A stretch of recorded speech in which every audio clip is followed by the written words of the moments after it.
Next, we have a story of grace under pressure. To be precise, the story of a woman showing grace under the pressure to marry.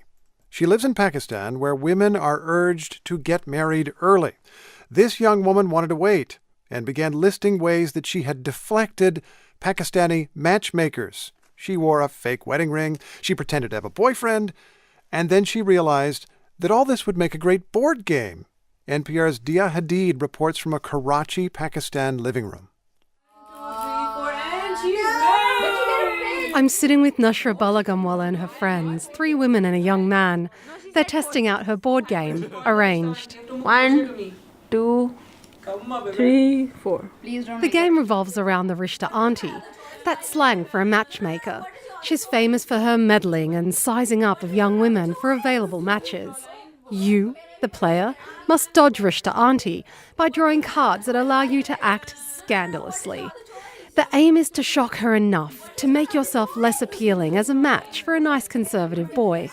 One of the players, Ahmed, has just drawn a card. You're in the contraceptive aisle of a pharmacy. Run before someone sees you. If you draw the wrong card, Rishta auntie might catch you. Come here, darling. The players pick a husband. Because now you're married, your life is over. Okay? In Pakistan, it's traditionally been the norm for parents to arrange marriages for their children. Sometimes they turn to a Rishta auntie to help them find a match. The ideal woman is pale, slim, and meek, and from a good family. An ideal man has an MBA and a foreign passport. Balagamwala is 24 and a games designer. She doesn't want to get married.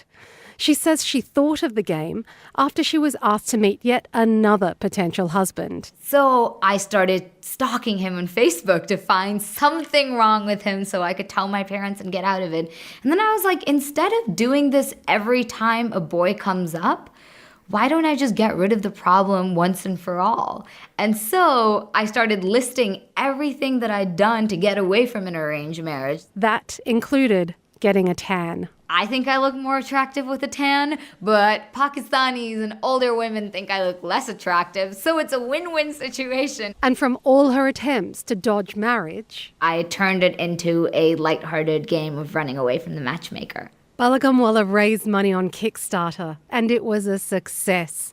The game will be on sale by December. She says there's other good news for her.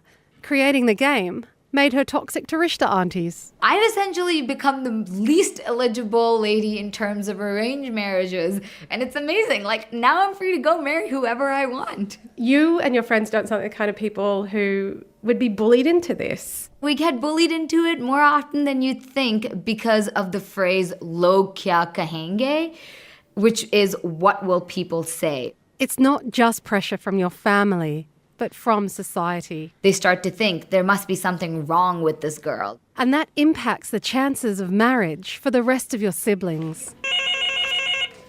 Hello, assalamu alaikum. I wanted to meet a real Rishta auntie who could explain to me what they do. Hello.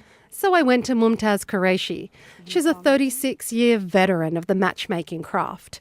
Qureshi shows me the applications that hopeful men and women have to fill out. Name, age, education, province, and parents' province, Sunni or Shia, or if you are doing some job, and your phone number. There's other Marital details status, like it means marital unmarried, status, divorced, your or father's widowed. job, and then there's a section called appearance.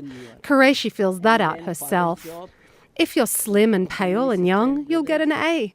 But if you're overweight... I suggest them, why don't you go for exercise?